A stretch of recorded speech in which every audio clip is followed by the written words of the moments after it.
Cordial saludo. En este video vamos a ver la clasificación de los ángulos. Mi nombre es Rubén Santillán Mosquera.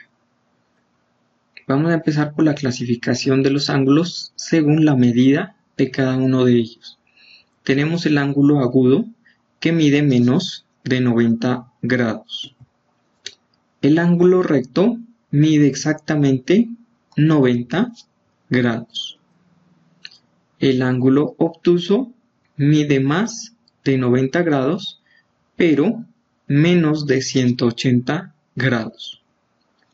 El ángulo llano solo mide 180 grados, exactamente. El ángulo convexo mide menos que un ángulo llano. El ángulo cóncavo mide más que un ángulo de 180 grados, un ángulo llano. El ángulo nulo mide 0 grados y el ángulo completo mide 360 grados. Ahora vamos a ver la clasificación de los ángulos según la posición. Tenemos primero el ángulo consecutivo o los ángulos consecutivos. Son aquellos que tienen el vértice y un lado común. Tienen el mismo vértice y este lado es común a los dos. De esta manera se conoce como ángulos consecutivos. Ángulos adyacentes son aquellos que tienen vértice común y un lado común, pero forman un ángulo llano. Entre los dos forman un ángulo llano, tienen un vértice común y un lado común. Ángulos opuestos son los que teniendo un vértice común, los lados de uno son continuación de los lados de otro. Tenemos aquí el ángulo 1 y si extendemos los dos lados de este ángulo, se forma el ángulo 3. Ángulo 3 y ángulo 1 son opuestos. Ángulos complementarios.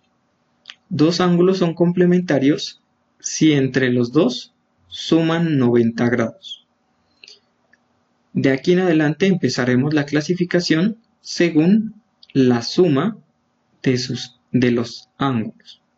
Para este caso, deben sumar 90 grados para considerarse como ángulos complementarios. Ángulos suplementarios. Dos ángulos son suplementarios si la suma es 180 grados. Ángulos correspondientes. Aquí entraremos a ver los ángulos que se forman entre rectas paralelas y una recta transversal. Ángulos correspondientes se consideran aquel ángulo 1 y aquel ángulo 2, debido a que los dos ángulos son iguales, se consideran correspondientes. Ángulos alternos internos. Los ángulos que vemos en pantalla son ángulos internos y además de esto, entre estos dos ángulos son iguales y estos dos ángulos son iguales. Ángulos alternos externos. Se consideran estos dos ángulos que son iguales entre sí y estos dos ángulos que son iguales entre sí. Les agradezco por su atención. Eso ha sido todo por este video.